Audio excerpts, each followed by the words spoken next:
ओम नमो भगवते वासुदेवाय नमः। राधे राधे। विजडम चैनल में आप सबका स्वागत है। तो आज के इस वीडियो में हम बृहस्पतिवार व्रत की अर्थात गुरुवार व्रत की कथा सुनेंगे। अगर आप सबको ये कथा पसंद आए तो प्लीज़ इसको लाइक शेयर ज़रूर कीजिएगा और प्लीज़ मेरे चैनल को सब्सक्राइब कीजिएगा और कमेंट में राधे राधे ज़रूर लिखिएगा और नीचे थैंक्स का बटन दबाकर मुझे सहयोग कीजिएगा जिससे मैं और अच्छी वीडियो आप लोगों के लिए ला सकूं। बृहस्पतिवार व्रत की कथा इस प्रकार है। भारतवर्ष में एक प्रतापी और दानी राजा राज्य करता था। वह नित्य गरीबों और ब्राह्मणों की सहायता करता था। यह बात उसकी रानी को अच्छी नहीं लगती थी। वह ना तो गरीबों को दान देती, ना ही भगवान का पूजन करती थी और राजा को भी दान देने से मना किया करती थी। एक दिन राजा शिकार खेलने वन को गए हुए थे तो रानी महल में अकेली थी। उसी समय बृहस्पति देव साधु वेश में राजा के महल में भिक्षा के लिए गए और भिक्षा मांगी तो रानी ने भिक्षा देने से इनकार किया और कहा, हे साधु महाराज, मैं तो दान पुण्य से तंग आ गई हूँ। मेरे पति सारे दिन धन लुटाते रहते हैं। मेरी इच्छा है कि हमारा धन नष्ट हो जाए, फिर ना रहेगा बाँस और ना बजेगी बाँसुरी। साधु ने कहा, देवी, तुम तो बड़ी विचित्र हो। धन संतान तो सभी चाहते हैं, पुत्र और लक्ष्मी तो पापी के घर भी होने चाहिए। यदि तुम्हारे पास अधिक है तो भूखों को भोजन दो, प्यासों के लिए प्याऊ बनवाओ, मुसाफिरों के लिए धर्मशालाएं खुलवाओ। जो निर्धन अपनी कुंवारी कन्याओं का विवाह नहीं कर सकते उनका विवाह करा दो। ऐसे और कई काम हैं जिनके करने से तुम्हारा यश लोक परलोक में फैलेगा। परंतु रानी पर उपदेश का कोई प्रभाव ना पड़ा। वह बोली, महाराज, आप मुझे कुछ न समझाएं। मैं ऐसा धन नहीं चाहती जो हर जगह बांटती फिरूं। साधु ने उत्तर दिया, यदि तुम्हारी ऐसी इच्छा है तो तथास्तु। तुम ऐसा करना कि बृहस्पतिवार को घर को लीपकर पीली मिट्टी से अपना सिर धोकर स्नान करना, भट्टी चढ़ाकर कपड़े धोना। ऐसा करने से तुम्हारा सारा धन नष्ट हो जाएगा। इतना कहकर वह साधु महाराज वहाँ से आलोप हो गए। साधु के कहे अनुसार उनकी कही बातों को पूरे करते हुए रानी को केवल 3 बृहस्पतिवार ही बीते कि उसकी समस्त धन संपत्ति नष्ट हो गई। भोजन के लिए राजा का परिवार तरसने लगा। तब एक दिन राजा ने रानी से बोला कि हे रानी, तुम यहीं रहो, मैं दूसरे देश को जाता हूँ, क्योंकि यहाँ पर सभी लोग मुझे जानते हैं, इसलिए मैं कोई छोटा कार्य नहीं कर सकता। ऐसा कहकर राजा परदेश चला गया। वहाँ वह जंगल से लकड़ी काट कर लाता और शहर में बेचता। इस तरह वह अपना जीवन व्यतीत करने लगा। इधर राजा के परदेश जाते ही रानी और दासी दुखी रहने लगे। एक बार जब रानी और दासी को 7 दिन तक बिना भोजन के रहना पड़ा तो रानी ने अपनी दासी से कहा कि दासी, पास के नगर में मेरी बहन रहती है, वह बड़ी धनवान है, तो उसके पास जा और कुछ ले आ ताकि थोड़ी बहुत गुजर बसर हो जाए। दासी रानी की बहन के पास गई। उस दिन गुरुवार था और रानी की बहन उस समय बृहस्पतिवार व्रत की कथा सुन रही थी। दासी ने रानी की बहन को अपनी रानी का संदेश दिया, लेकिन रानी की बड़ी बहन ने कोई उत्तर नहीं दिया। जब दासी को रानी की बहन ने कोई उत्तर नहीं मिला तो वह बहुत दुखी हुई और उसे क्रोध भी आया। दासी ने वापस आकर रानी को सारी बात बता दी। सुनकर रानी ने अपने भाग्य को कोसा। उधर रानी की बहन ने सोचा कि मेरी बहन की दासी आई थी, परंतु मैं उससे नहीं बोली, इससे वह बहुत दुखी हुई होगी। कथा सुनकर अब पूजन समाप्त करके वह अपनी बहन के घर आई और कहने लगी कि हे बहन, मैं तो बृहस्पतिवार का व्रत कर रही थी। तुम्हारी दासी मेरे घर आई थी, परंतु जब तक कथा होती है तब तक ना तो उठते हैं ना ही बोलते हैं, इसलिए मैं नहीं बोली। कहो, दासी क्यों गई थी? तो रानी बोली, बहन, तुमसे क्या छिपाऊं, हमारे घर में खाने तक को अनाज नहीं है। ऐसा कहते कहते रानी की आंखें भर आईं। उसने दासी समेत पिछले 7 दिनों से भूखे रहने तक की बात अपनी बहन को विस्तार पूर्वक सुना दी। रानी की बहन बोली, देखो बहन, भगवान बृहस्पति देव सबकी मनोकामनाओं को पूर्ण करते हैं। देखो, शायद तुम्हारे घर में अनाज रखा हो। पहले तो रानी को विश्वास नहीं हुआ, पर बहन के आग्रह करने पर उसने अपनी दासी को अंदर भेजा तो उसे सचमुच अनाज से भरा एक घड़ा मिल गया। यह देखकर दासी को बड़ी हैरानी हुई। दासी रानी से कहने लगी कि हे रानी, जब हमको भोजन नहीं मिलता तो हम व्रत ही तो करते हैं, इसलिए क्यों ना इनसे व्रत और कथा की विधि पूछ ली जाए ताकि हम भी व्रत कर सकें।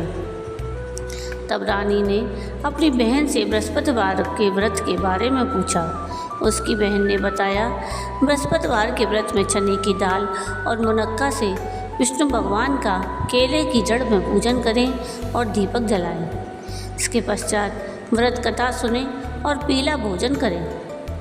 इससे बृहस्पति देव प्रसन्न होते हैं। व्रत और पूजन विधि बताकर रानी की बहन अपने घर को लौट गई। 7 दिन के बाद जब गुरुवार आया तो दासी और रानी दोनों ने व्रत रखा।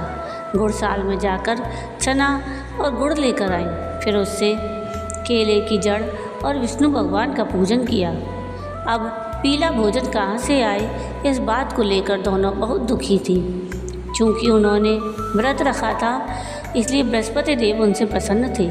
इसलिए वे एक साधारण व्यक्ति का रूप धारण कर 2 थालों में सुंदर पीला भोजन दासी को दे गए।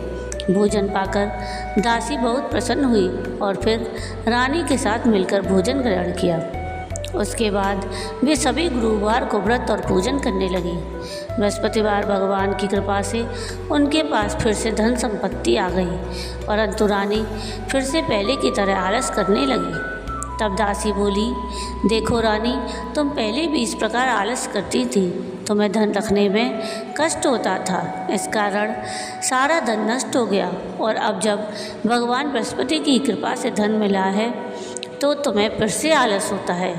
रानी को समझाते हुए दासी कहती है कि बड़ी मुसीबतों के बाद हमने यह धन पाया है, इसलिए हमें दान पुण्य करना चाहिए, भूखे मनुष्यों को भोजन कराना चाहिए और धन को शुभ कार्यों में खर्च करना चाहिए, जिससे तुम्हारे कुल का यश बढ़ेगा, स्वर्ग की प्राप्ति होगी और पितृ प्रसन्न होंगे। दासी की बात मानकर रानी अपना धन शुभ कार्यों में खर्च करने लगी, जिससे पूरे नगर में उसका यश फैलने लगा।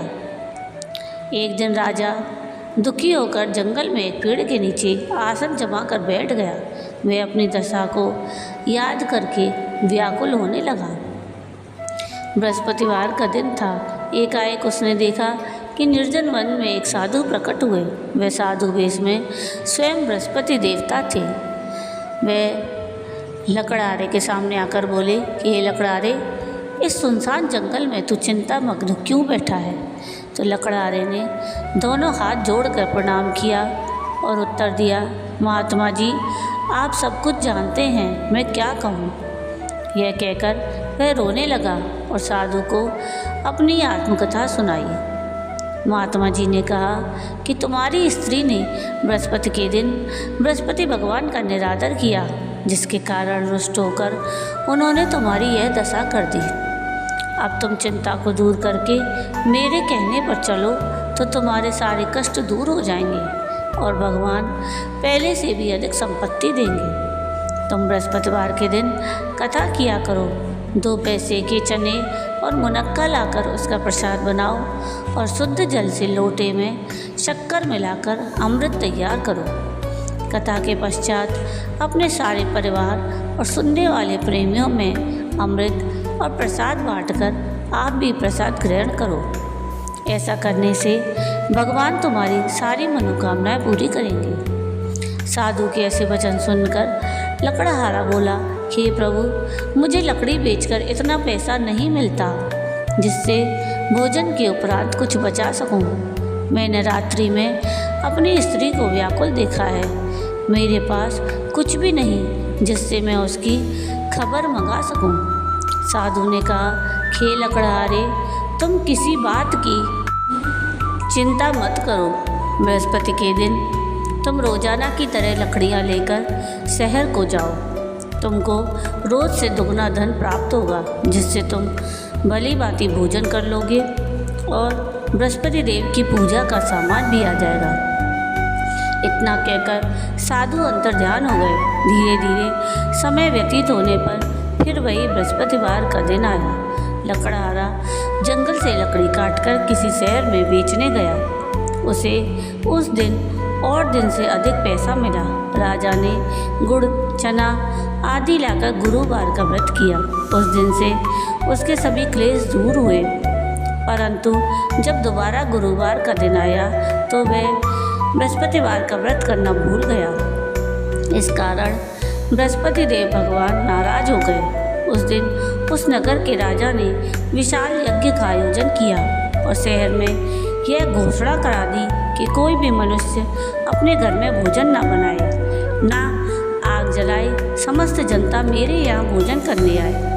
इस आज्ञा को जो नहीं मानेगा उसे फांसी दी जाएगी। इस तरह की संपूर्ण घोषणा पूरे नगर में करवा दी गई। राजा की आज्ञा के अनुसार शहर के सभी लोग भोजन करने गए, लेकिन लकड़हारा कुछ देर से पहुंचा, इसलिए राजा उसको अपने साथ घर ले वाले गए और घर ले जाकर भोजन करा रहे थे तो रानी की दृष्टि उस खूंटी पर पड़ी जिस पर उसका हार लटका हुआ था। वह हार वहाँ पर दिखाई नहीं दिया तो रानी ने निश्चय किया कि मेरा हार जरूर इस मनुष्य ने चुरा लिया है। उसी समय सिपाहियों को बुलवाकर उसको कारागार में डलवा दिया। जब लकड़हारा कारागार में पड़ गया और बहुत दुखी होकर विचार करने लगा कि ना जाने कौन से पूर्व जन्म के कर्म से मुझे यह दुख प्राप्त हुआ है, और उसी साधु को याद करने लगा जो कि जंगल में मिला था। उसी समय तत्काल बृहस्पति देव साधु के रूप में प्रकट हुए और उसकी दशा को देखकर कहने लगे, अरे मूर्ख, तूने बृहस्पति देव की कथा नहीं की, इस कारण तुझे दुख प्राप्त हुआ है। अब चिंता मत कर। बृहस्पतिवार के दिन कारागार के दरवाजे पर 4 पैसे पड़े मिलेंगे, उनसे तू बृहस्पति देव की पूजा करना, तेरे सभी कष्ट दूर हो जाएंगे। बृहस्पतिवार के दिन उसे 4 पैसे मिले। लकड़हारे ने कथा कही। उसी रात्रि को बृहस्पति देव ने उस नगर के राजा को स्वप्न में कहा कि हे राजा, तूने जिस आदमी को कारागार में बंद कर दिया है वह निर्दोष है, वह राजा है और उसे छोड़ देना। रानी का हार उसी खूंटी पर लटका है। अगर तू ऐसा नहीं करेगा तो मैं तेरे राज्य को नष्ट कर दूंगा। इस तरह रात्रि के स्वप्न को देखकर राजा प्रातःकाल उठा और खूंटी पर हार देखकर लकड़हारे को बुलाकर क्षमा मांगी और लकड़हारे को योग्य सुंदर वस्त्र आभूषण देकर विदा कर दिया। बृहस्पति देव की आज्ञा अनुसार लकड़हारा अपने नगर को चल दिया। राजा जब अपने नगर के निकट पहुंचा तो उसे बड़ा आश्चर्य हुआ।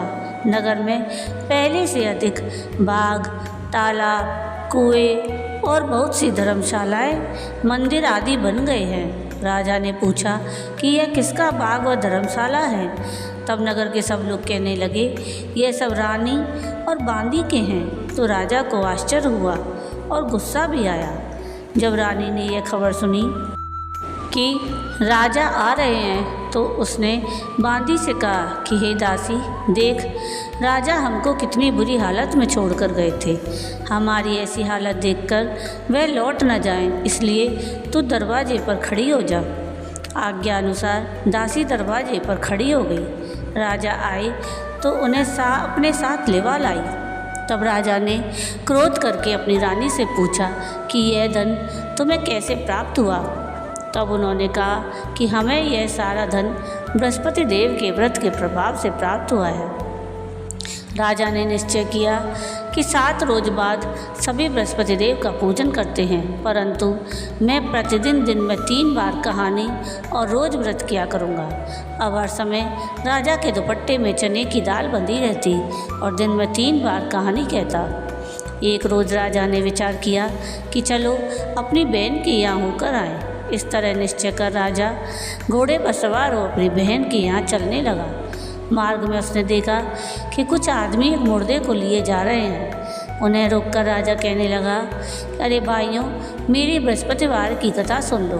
तो वे बोले, लो, हमारा तो आदमी मर गया है, इसको अपनी कथा की पड़ी है। परंतु कुछ आदमी बोले, अच्छा कहो, हम तुम्हारी कथा भी सुनेंगे। राजा ने दाल निकाली और जब कथा आधी हुई कि मुर्दा हिलने लगा, और जब कथा समाप्त हुई तो राम राम करके मनुष्य उठकर खड़ा हो गया। आगे मार्ग में उसे एक किसान खेत में हल चलाता मिला। राजा ने उसे देखा और उससे बोला, अरे भाई, तुम मेरी बृहस्पतिवार की कथा सुन लो। किसान बोला, जब तक मैं तेरी कथा सुनूंगा तब तक 4 हरैया जोत लूँगा। जा, अपनी कथा किसी और को सुनाना। इस तरह राजा आगे चलने लगा। राजा के हटते ही बैल पछाड़ खाकर गिर गए और किसान के पेट में बड़ी जोर का दर्द होने लगा। उस समय उसकी माँ रोटी लेकर आई। उसने जब यह देखा तो अपने पुत्र से सब हाल पूछा और बेटे ने सारी बात बता दी। तो बुढ़िया दौड़ी दौड़ी उस घुड़सवार राजा के पास गई और उससे बोली कि मैं तेरी कथा सुनूंगी, तू अपनी कथा मेरे खेत पर चलकर ही कहना। राजा ने बुढ़िया के खेत पर जाकर कथा कही, जिसके सुनते ही वह बैल उठ खड़े हुए और किसान के पेट का दर्द भी बंद हो गया। अब राजा अपनी बहन के घर पहुंचा। बहन ने भाई की खूब मेहमानी की। दूसरे रोज़ प्रातःकाल राजा जगा तो देखने लगा कि सब लोग भोजन कर रहे हैं। राजा ने अपनी बहन से कहा कि ऐसा कोई मनुष्य है जिसने भोजन नहीं किया हो, जो मेरी बृहस्पतिवार की कथा सुन ले। तो बहन बोली, हे भाई, यह देश ऐसा ही है, यहाँ लोग पहले भोजन करते हैं, बाद में अन्य काम करते हैं। अगर कोई पड़ोस में हो तो देख आती हूँ। वह ऐसा कहकर देखने चली गई, परंतु उसे कोई व्यक्ति नहीं मिला जिसने भोजन ना किया हो।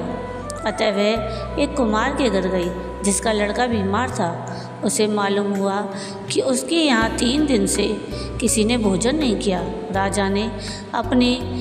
रानी ने अपने भाई की कथा सुनने के लिए कुमार से कहा तो वह तैयार हो गया। राजा ने बृहस्पतिवार की कथा कही, जिसको सुनकर उस कुमार का लड़का ठीक हो गया। अब तो राजा की बड़ी प्रशंसा होने लगी। एक रोज़ राजा ने अपनी बहन से कहा कि बहन, अब हम अपने घर जाएंगे, तुम भी तैयार हो जाओ।